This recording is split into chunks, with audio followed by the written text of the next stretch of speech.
Hello friends, कैसे हैं आप सब। उम्मीद करता हूँ आप सब अच्छे होंगे और आपकी स्टडी बिल्कुल अच्छी चल रही होगी। तो आज की इस वीडियो में डिस्कस करेंगे डीआरडीओ का टेक्नीशियन ए के फीटर के क्वेश्चंस के बारे में डिस्कस करेंगे, जो कि मार्किंग टूल्स से रहने वाला है। और मार्किंग टूल्स जो है इस चैप्टर से जितने भी सारे इंपॉर्टेंट क्वेश्चंस हैं वो इसी वीडियो में आपको मिलने वाला है। तो इस वीडियो को शुरू से लेकर अंत तक ज़रूर देखें। और फ्रेंड्स, अगर आपकी तैयारी पक्की होगी तो सिलेक्शन भी आपकी पक्की होगी। तो आइए अब स्टार्ट करते हैं। तो क्वेश्चन में फर्स्ट है, निम्न में से किस धातु का प्रयोग करके सरफेस प्लेट नहीं बनाया जाता है। तो इसका राइट आंसर हो जाएगा ऑप्शन सी, यानी कि ब्रास। यानी कि ब्रास जो है इस धातु का प्रयोग करके सरफेस प्लेट नहीं बनाया जाता है। अब इसी से रिलेटेड कुछ पॉइंट्स को भी देख लेते हैं। जैसे कि इसका पहला पॉइंट है, सरफेस प्लेट प्रायः 3 ग्रेड में पाई जाती है। इसका दूसरा पॉइंट क्या है, तो छोटे छोटे जॉबों पर मार्किंग के लिए किसका प्रयोग करते हैं, तो इसका प्रयोग किया जाता है। अगला क्वेश्चन है क्वेश्चन नंबर सेकंड, डिवाइडर को नुकीला बनाने के लिए किस विधि का प्रयोग किया जाता है। तो इसका राइट आंसर हो जाएगा ऑप्शन बी, यानी कि ऑयल स्टोन का प्रयोग किया जाता है। यानी कि डिवाइडर को नुकीला बनाने के लिए ऑयल स्टोन विधि का प्रयोग किया जाता है। अब कुछ पॉइंट्स को भी देख लेते हैं इसी से रिलेटेड। जैसे कि इसका पहला पॉइंट है, डिवाइडर एक प्रकार का मार्किंग टूल है। यानी कि ये जो डिवाइडर है वो क्या है, तो मार्किंग टूल है। इसका दूसरा पॉइंट क्या है, तो जिनके सिरे नुकीले अर्थात तेज धार वाले होते हैं। यानी कि जो डिवाइडर जो होता है उसका जो सिरा होता है वो कैसा होता है, तो नुकीले होते हैं और तेज धार वाले होते हैं। अगला क्वेश्चन है question number third, surface gauge एक है। तो इसका राइट आंसर हो जाएगा ऑप्शन डी, यानी कि चिन्हन एवं चेकिंग टूल। यानी कि दोनों है, ये चिन्हन भी टूल है और चेकिंग टूल भी है। कौन, तो सरफेस गेज। अगला क्वेश्चन है क्वेश्चन नंबर फोर्थ, यूनिवर्सल चिन्ह ब्लॉक में प्रयोग की गई पिन कहलाता है। तो इसका राइट आंसर हो जाएगा ऑप्शन ए, यानी कि गाइड पिन कहलाता है। यानी कि यूनिवर्सल जो चिन्ह ब्लॉक है इसमें प्रयोग की गई जो पिन होता है वो क्या कहलाता है, तो गाइड पिन कहलाता है। अब कुछ पॉइंट्स देख लेते हैं। जैसे कि जो गाइड पिन है इसके बारे में, तो जो गाइड पिन होता है वो किस चीज़ का बना हुआ होता है, तो स्टील का बना हुआ होता है। अगला क्वेश्चन है क्वेश्चन नंबर 5, निम्न में से कौन सा कार्य सरफेस गेज का नहीं है। तो इसका राइट आंसर हो जाएगा ऑप्शन डी, यानी कि किसी जॉब को लेथ पर दृढ़ता से पकड़ना, ये इसका कार्य नहीं है।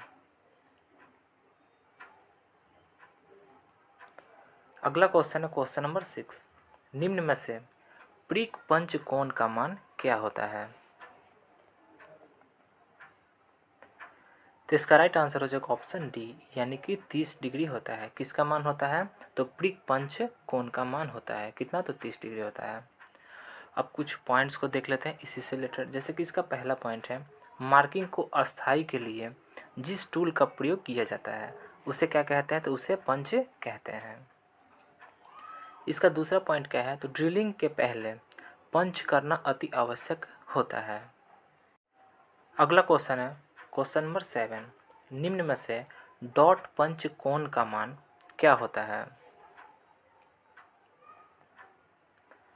तो इसका राइट आंसर हो जाएगा ऑप्शन ए, यानी कि 60 डिग्री होता है। यानी कि जो डॉट पंच होता है इसके कोण का मान 60 डिग्री होता है। अब कुछ पॉइंट्स को भी देख लेते हैं इसी से रिलेटेड। जैसे कि इसका पहला पॉइंट है, इसका प्रयोग मार्किंग के पश्चात लाइनों पर डॉट लगाकर उन्हें अस्थायी करने के लिए किया जाता है। अगला क्वेश्चन है क्वेश्चन नंबर 8, निम्न में से सेंटर पंच कोण का मान क्या होता है।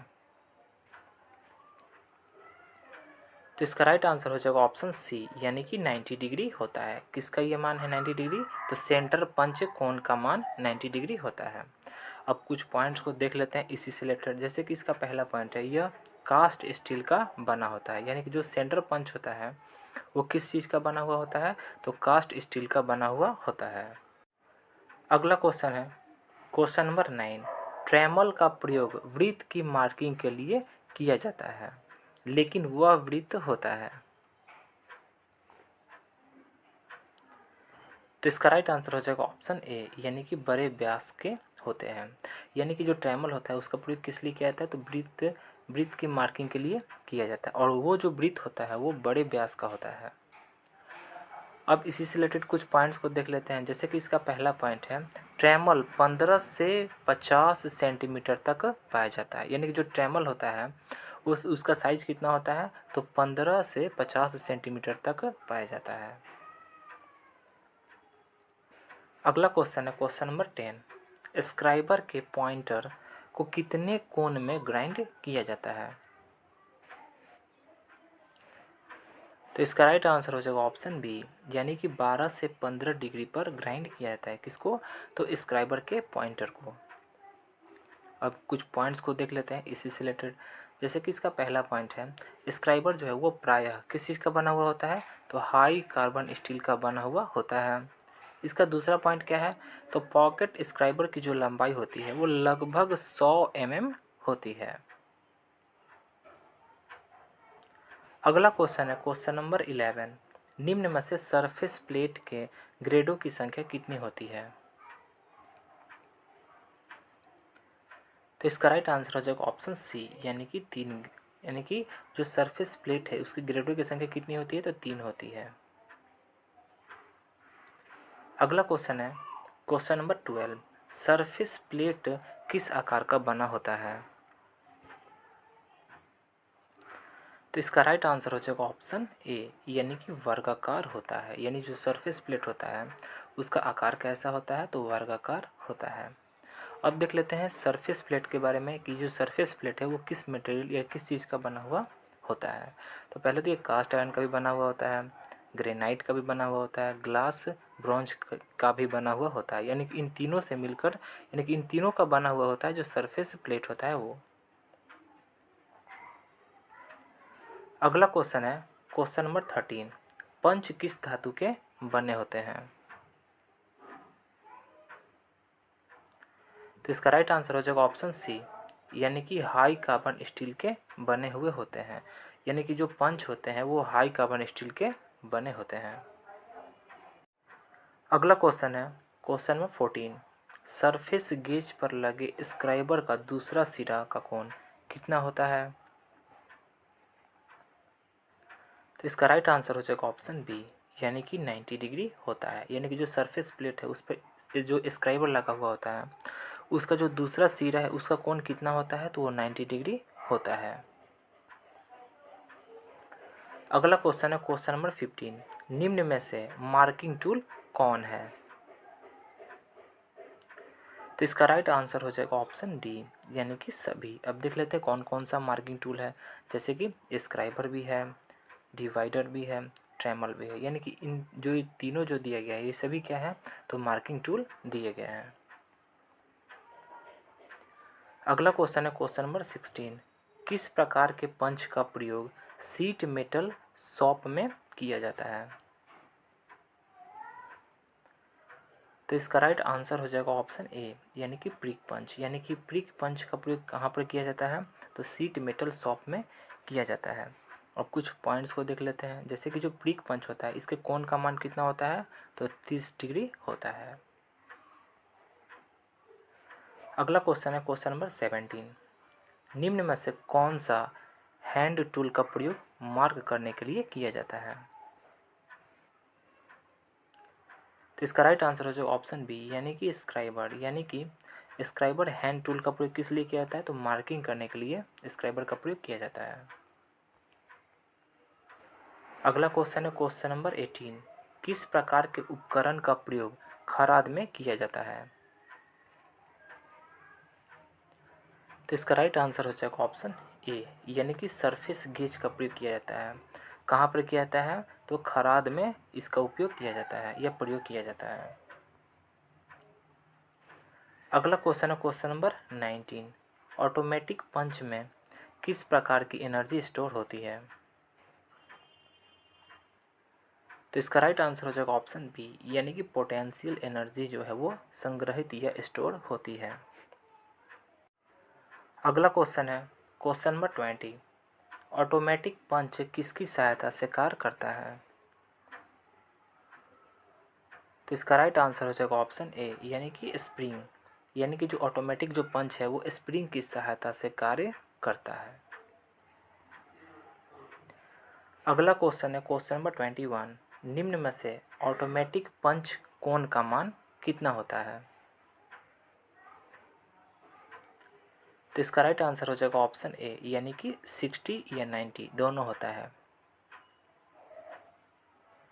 अगला क्वेश्चन है क्वेश्चन नंबर 22। निम्न में से किस कार्य के लिए वी ब्लॉक का प्रयोग करते हैं? तो इसका राइट आंसर हो जाएगा ऑप्शन ए, यानी कि गोल जॉब को सहारा देने के लिए वी ब्लॉक का प्रयोग करते हैं। अगला क्वेश्चन है क्वेश्चन नंबर 23। कॉम्बिनेशन सेट का साइज किससे लिया जाता है? तो इसका राइट आंसर हो जाएगा ऑप्शन सी, यानी कि ब्लेड की लंबाई से कॉम्बिनेशन सेट का साइज लिया जाता है।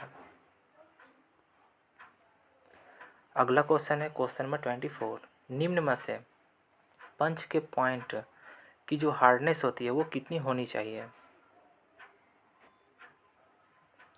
तो इसका राइट आंसर हो जाएगा ऑप्शन बी, यानी कि 55 से 59 HRC होनी चाहिए। अगला क्वेश्चन है क्वेश्चन नंबर 25। स्क्राइबर बना होता है। तो इसका राइट आंसर हो जाएगा ऑप्शन बी, यानी कि हाई कार्बन स्टील का बना हुआ होता है। कौन? तो स्क्राइबर। तो फ्रेंड्स वीडियो कैसा लगा? अगर आपको वीडियो अच्छा लगा हो तो वीडियो को लाइक करें और चैनल को सब्सक्राइब करें और बेल आइकन को दबाएं ताकि हर अपडेट आपको मिल सके। और अगर आपको इस वीडियो का PDF चाहिए तो आप हमारे टेलीग्राम को ज्वाइन कर सकते हैं। टेलीग्राम का लिंक डिस्क्रिप्शन में दिया है, वहाँ से जाकर ज्वाइन कर सकते हैं। Thanks for watching.